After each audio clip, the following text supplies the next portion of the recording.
Over to you, Steve. Thanks, Brian. It's wonderful to have this opportunity to speak to the Fincare clients. My name's Steve Lake. I'm the National Business Development Manager for National Lending Group. We're what you call a mortgage aggregator, and that is we sit as a license holder for Fincare Finance, which is looked after by the lovely Lauren and Tanya. Lauren's here, joined us today, which is wonderful. I just wanted to take you through, I'm just going to share my screen and take you through a little bit of the agenda here. If I can find presentation. Just bear with me for a second. Here we go. So you should see, now, has that come up, Brian? Can you just confirm that? Yes, it has. Yep. Great. Okay. Looking at four real key elements at the moment that are quite pressing and we're getting a lot of inquiry about. So something that one or all of those may hit with you. And if they do, if you have any questions at any time, feel free to hit the Q&A button down the bottom. Don't have to wait till the end of the presentation. If we're going through one particular part of it and you think you need clarification on that, please feel free to put a question up. So we're going to look at why the repayment holiday is anything but a holiday and how that really works. Then we'll move on to what the banks are doing today and how this affects you. So that might be with things such as refinancing or purchases that you may have already committed to, or any purchases that you're looking at in the near to mid-term future. We'll have a quick look at an update on property values, and then we'll have a bit of a chat around preparing for a prolonged shutdown. So should the shutdown go for, or let's say it's extended for a period of time, or it may go back to some kind of normal, then a second wave may come through, as is being talked about at the moment, what sort of may happen there. So without any further ado, I will go back to here and I will go back to another screen that we have. Just bear with me for a minute. This is a bulletin here that I think you should have on your screen. Brian, just confirm that you've got the bulletin there? Yes, we do. Yep. Wonderful. Okay. So this is what we send out to our brokers, and our brokers can send out to our clients. Now, around 5 to 6 weeks ago, the government announced that people would be able to take a repayment holiday from their mortgages. Since that time, we've had a lot of questions and queries from people as to who is eligible and how does it work.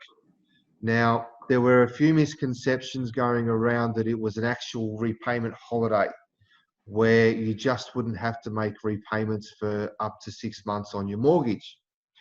Now, as much as the banks are our friends, they're not quite that benevolent. So the reality is that anything that you don't pay now will be added on to the top of your loan, and then it will be up to the lender to determine at the end of either a 3 or 6 or however long period.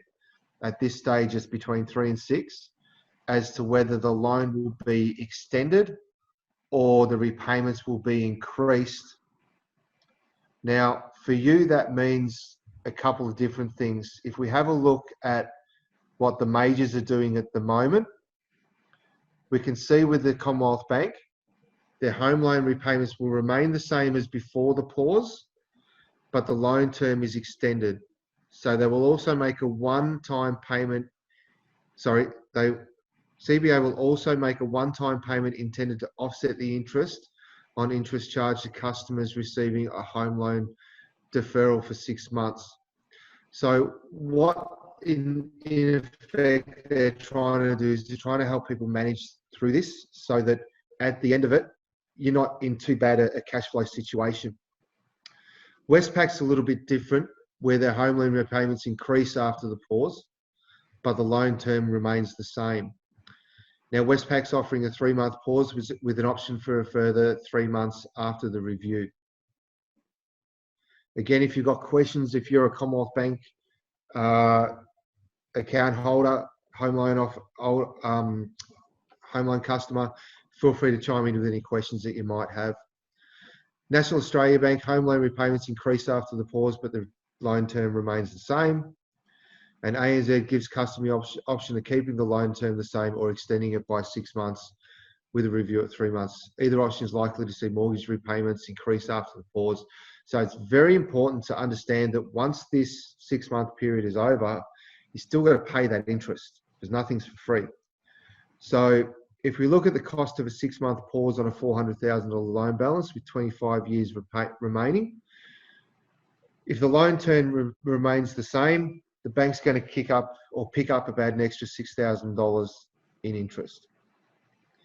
If the loan term is extended, the bank is going to pick up about an extra $17,000 in interest. So either way, unfortunately, the bank still wins.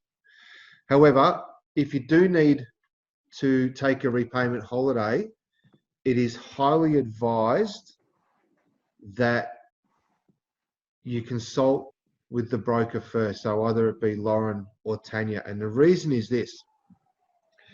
If you've got money sitting in your offset account or if you've got it sitting in redraw, one of two things may happen. The bank may say, no, we're not giving you an extended or repayment holiday until you've used the funds that are available to you.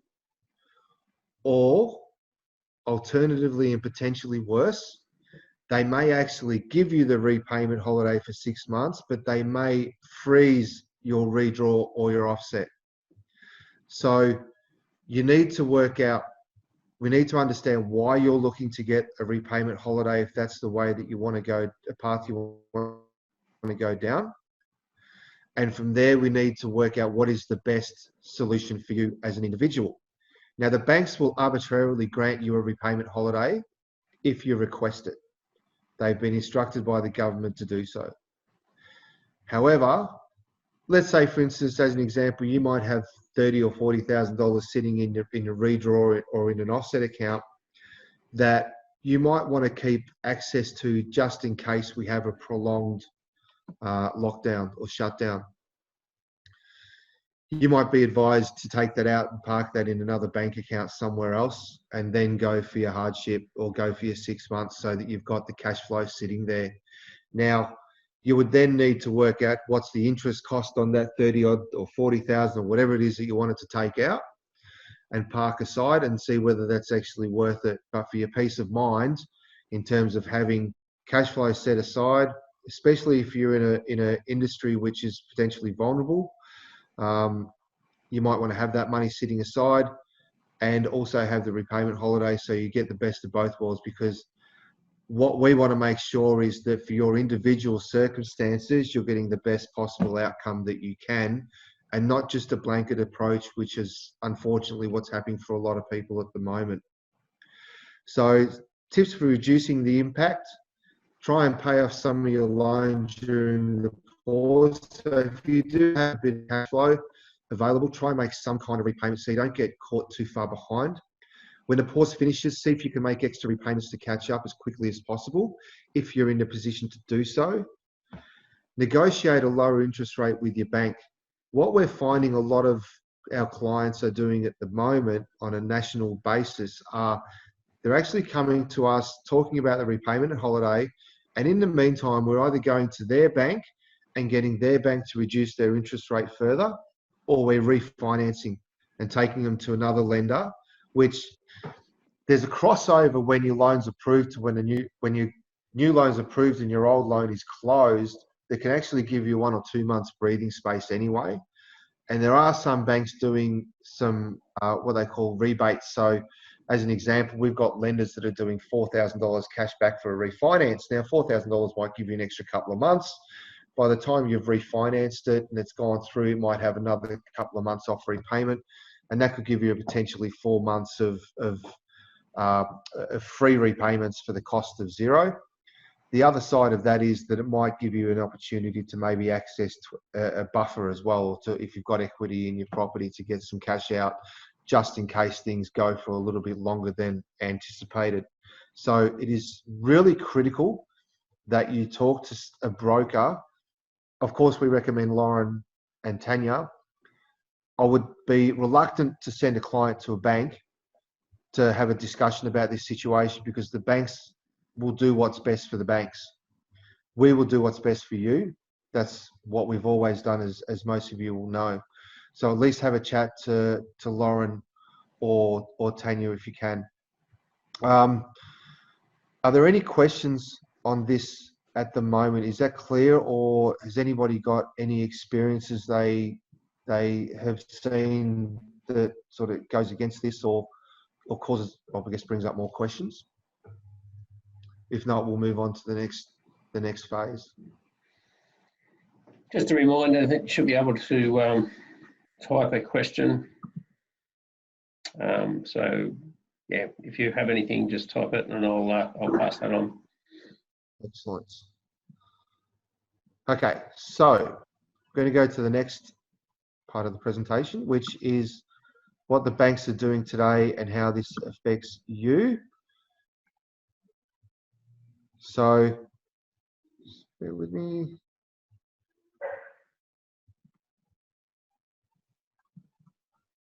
Okay.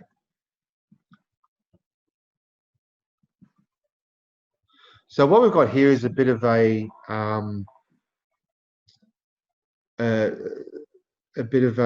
rundown on what each of the banks are doing and how this may affect you. So we generally just sort of pick 3 or 4. What I wanted to talk more about, though, rather than, I guess, just the repayment holiday. So if anybody wants a copy of this, I'm more than happy to email it out to you. I'll give it to the guys at Fincare and you can have this for your own records. So looking at what are the banks doing now, today, and how does this affect you? So there's 2 sides to it. We've got the commercial side, which is the business and asset and equipment finance, and that's going to be handled by Chris Slack in another webinar after this. If you haven't registered, just get in touch with the guys with Brian, and he'll help them out. What we wanted to have a general chat about is how are the banks actually responding to new applications at the moment, and what are they doing in terms of processing times and all those sorts of things. We've got Lauren on here. Say hi, Lauren. Hello. And Lauren's our superstar broker at Fincare, and with a lot of years experience as a mortgage broker and also as a lender at Commonwealth Bank. And Lauren's sitting there live at the coalface at the moment, actually dealing with the banks and how they're processing things. So I had some questions that I was going to chat to Lauren about, but just to let you know a few things at the moment, the banks are actually getting quite, I wouldn't quite yet call it nervous. I'd call it more just a little bit cautious about certain industries. So if you're in something like travel, tourism, hospitality, etc., it's likely that they're going to be a little bit more careful with your application. Would that be right, Lauren? Yeah. So if you're in an industry that's been affected, there's a series of questions that you've got to answer, and they may be asking for further information or clarification about how COVID's affected your job or your hours or your income, things like that. Beautiful. And that's basically applicable up to the time the loan settles. So what we're seeing with some clients at the moment is that they've had their approvals from the bank for the last 2 to 3 months. We're getting close to settlement. The banks are getting a little bit more cautious, and are actually calling clients before settlement to clarify things about their income, should they be in certain industries, as Lauren's just discussed. So it's important, if you are going for finance at the moment, if you have something in process, that it's handled properly. Otherwise, it can actually work out pretty bad for you. We've had some people that have lost approvals on purchases, not necessarily with Fincare, fortunately, but with other brokers nationally, where they were due to settle. So if you've got anything in the pipeline at the moment that you're doing as a consumer, as a lender, as a borrower, it's probably important to get ahead of that and ask Lauren and Tanya some questions on those things. Lauren, turnaround times from lenders, we're seeing those extend out quite a little bit. Is there any sort of movement on that? What's that looking like right now?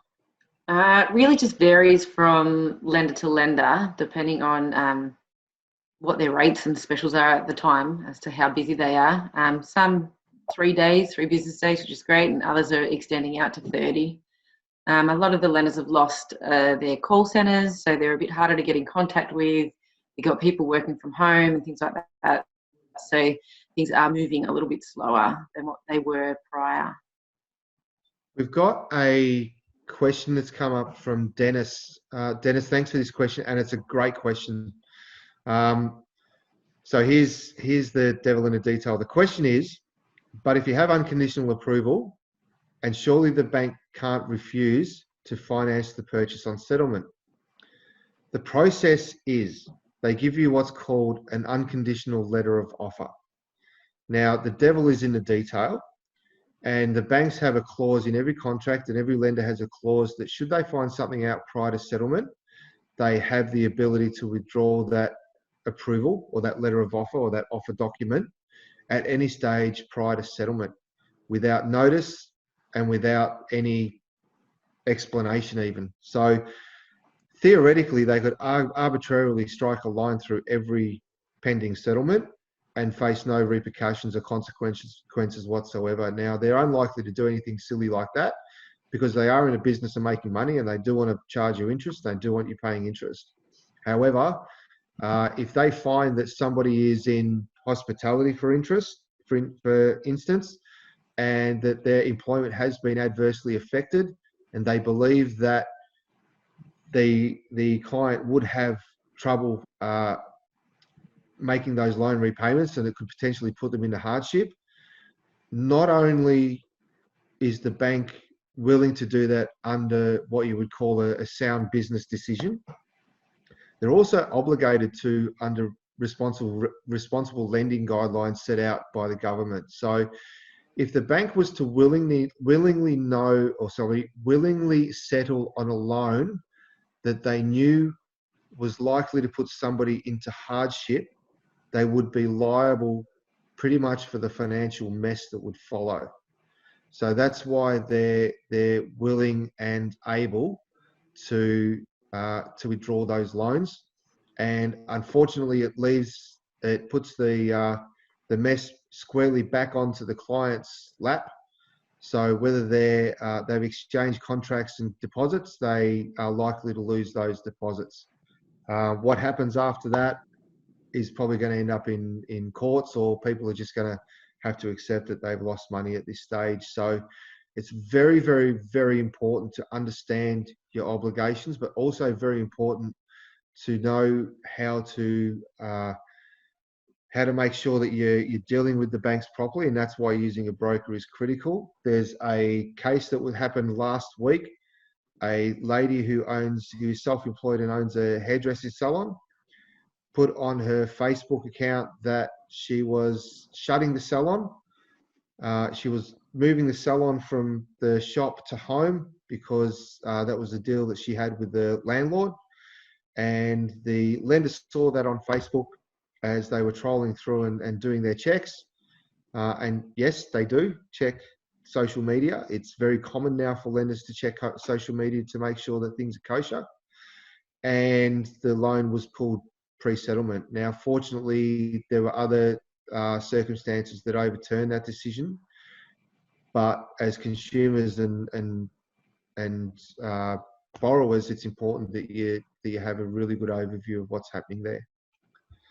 Now, moving on to some other things, I think now is probably as good a time as any to really have all your stuff organised and have all your documents in order.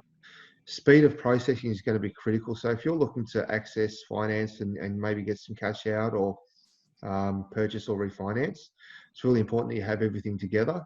As Lauren spoke about before, with the between 3 and 30 day turnaround, that's not just on getting a loan approved. That's on somebody picking up and actually physically handling a file.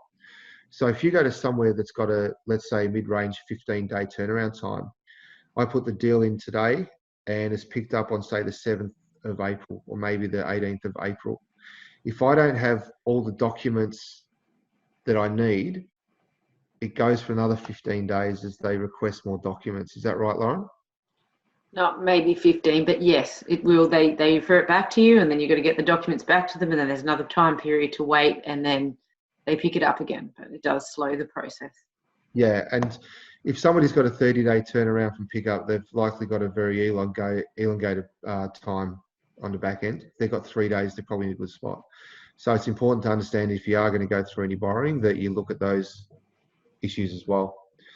Other things, just want to have a general chat about now current deals and specials, rates and specials, Lauren.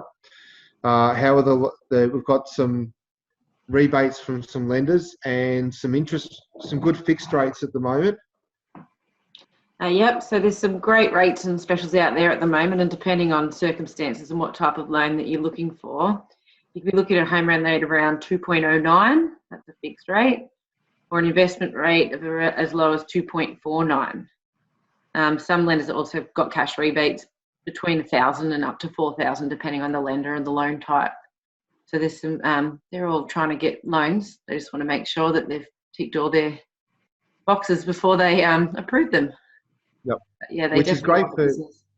thanks, Lauren, which is fantastic news for you, because it means that actually they're in a mood to negotiate and they're in a mood to move, which is, we're finding that, you know, those that are looking to renegotiate their loan, it's a really good time, because generally what's happened over the last couple of years is that the banks haven't passed on the full 25 basis point reduction each time that it's happened. Most of them haven't. So there's a bit of a higher margin there that you can actually recoup from the bank in terms of getting an interest rate reduction, or it might be something where you renegotiate the loan through another lender. But have a chat to Lauren about that.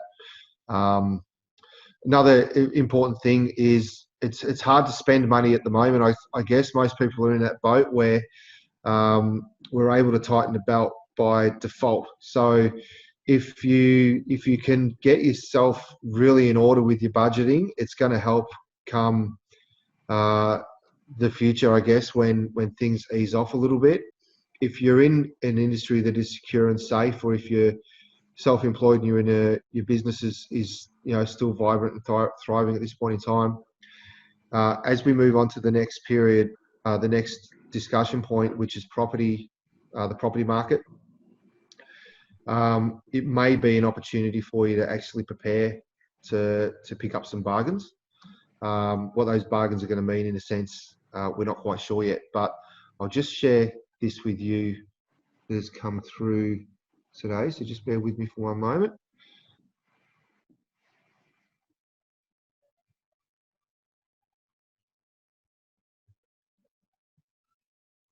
Here we go.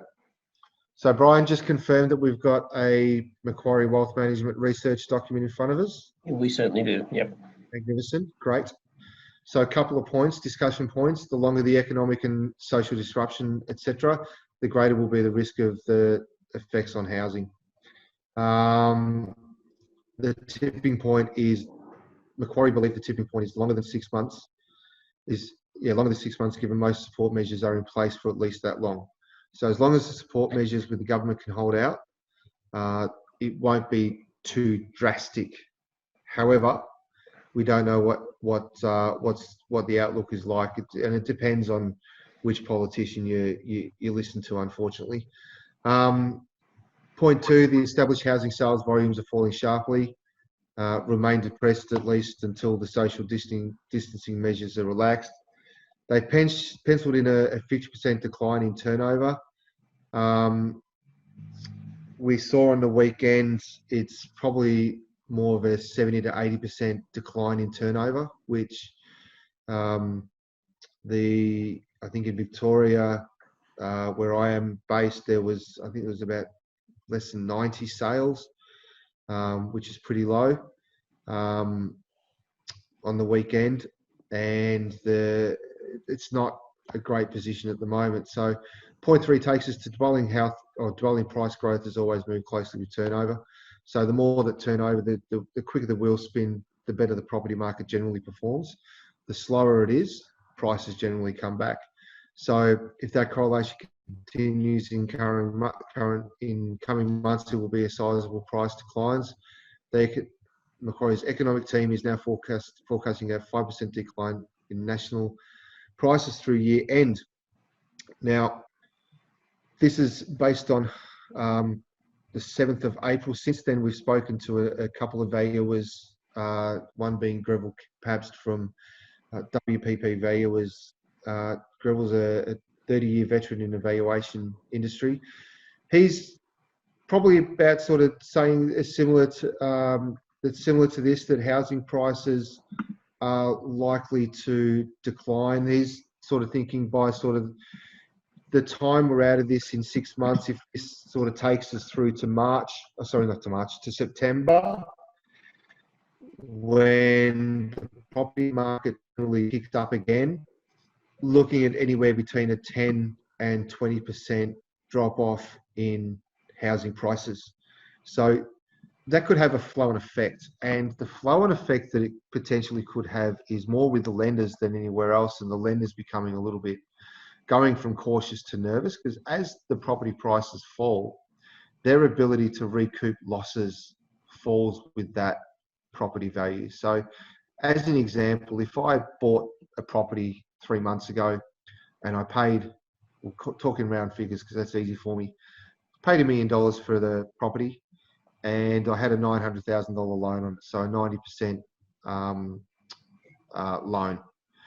If my property falls below 90%, or if my property value falls by 10%, the bank is probably not likely anymore to recoup any money if I default on the loan. Now we've got a 6-month reprieve, which means that the interest is now going back onto it. So by the time the 6 months is over, it's likely that I'm probably going to have a 92% debt on the previous purchase price. But if that property value drops again by, say, another 5% down to 15% below that, then we're looking at, you know, an $850 value with maybe a $930,000 borrow. So the banks then, that then becomes what they call underwater. So that it means that the debt is higher than the actual property value. Conversely, if somebody's cashed up and they're looking to buy a bargain, it would be a good time to strike, provided everything else in the economy is starting to pick up again. It could be a good opportunity for those that are cashed up. The news isn't great for the property market for the time being. If you want to do something with your loan, if you want to get moving and get some cash out, if you want to refinance, if you do want to purchase, you better get in real quick, because as this moves on further and further, the likelihood of the lenders continuing to borrow is going to reduce, because they're going to make it harder and harder and harder. Now, if the valuations compound on top of that, it's going to be a compounding factor where other questions are going to be asked. So if you've got something to do, my advice is to get in and do that as quickly as you possibly can. This document's also available for us to send out to you if you would like. And if you have any questions on this in particular, feel free to ask them at any time. But the outlook's not looking overly magnificent at this point, and it's pretty much going to be across the board. The good news is, if you could call it that, is that people are actually, everyone's expecting it to bounce back fairly quick once this is over. If we can stick to the knitting and get this social distancing or this virus under control and wipe it out rather quickly, then it's likely to have a fairly aggressive bounce back into reasonable sort of times again. But the longer this thing goes on, the harder it's going to be, which takes us to the next one. So preparing for a prolonged shutdown. So I think one of the things that no one knows at this point in time is we actually don't know how long this is going to go for. Oh, sorry, we've got a question. Sorry, from Adam. Can I get the house price document, please? You certainly can, Adam. We will send that out to you. Now, we've also got access to what's called RP data. RP data give us reports on houses in terms of how your individual property is performing, and also an outlook for your suburb and city, and therefore the country, and that sort of thing. And if anybody wants any of a property report on any of their properties, just feel free to send it through, send us a request, and we'd be more than happy to get out a property report to you. the data is pretty much up to date as to where it is today. And then from there, you'll be able to work back. Okay, so property prices in my area have fallen by 5%, which means that your property's gone back by 5% as well. And you can then work out what your property value is at any time. And that's available at any time also from Tanya and Lauren. So preparing for a prolonged shutdown, as I said, we don't know how long it's going to go for. Let's hope for the worst, but prepare for the best. So steps that I would take and are taking is getting everything in order financially. So making sure that I know where all my documents are, that all my documents are filed properly and are up to date. You're going to want to get things done such as making sure your bank accounts are cleaned up. So if you've got bank accounts you're not using and they're just draining fees, get rid of them. Have a chat to the guys, to Lauren and Tanya, about maybe getting a pricing request for your home loan. Get all your repayments down as low as possible. Cash flow is going to be important, critical in a prolonged shutdown. Now, if I had money sitting in a bank redraw or an offset, I would strongly consider taking some of that out, working out whether it would be the right thing to do for my situation. You might want to talk to Lauren about this. And just as a quick calculation, round figures again, because it's easier for me, but let's say, for instance, I had $100,000 I want to take out, and I was going to take it out for a year just to make sure, and I was going to park it in a bank that was different to my current bank where my mortgage is at, because I don't want things crossed over. I would work out that if my loan interest rate is 3% on $100,000, it's going to cost me $3,000 for the year to do that. Now, I would then say, well, is that $3,000? Is it worth it? 50,000 is $1,500. 50,000 might get me through for 6 to 8 to 9 months, depending on what your financial situation is. So it's a question that you would likely ask yourself, that this might be something that you're prepared to do. And I wouldn't do it without talking to Lauren or talking to your broker first, just to make sure that you're in the right position to do it. There might be other structures that you can do, or other things that you can do to counter that. And that's probably it. Lauren, did you have any more suggestions? Not really. Just come and have a chat with us before you do anything. Pretty much like you said, reiterating that we can talk you through the options before you go to the bank, and then help you through process with the bank if that's the way that you want to go. Excellent. Brian? Okay, thanks, Steve. If there's no other questions, and we might call it a day there. Fantastic. No, nothing's been posted. So, yeah, if there is any questions following on, feel free to email us. Thanks, Steve. Thanks for your time. Thanks, guys. Enjoy your day. Bye. See you later.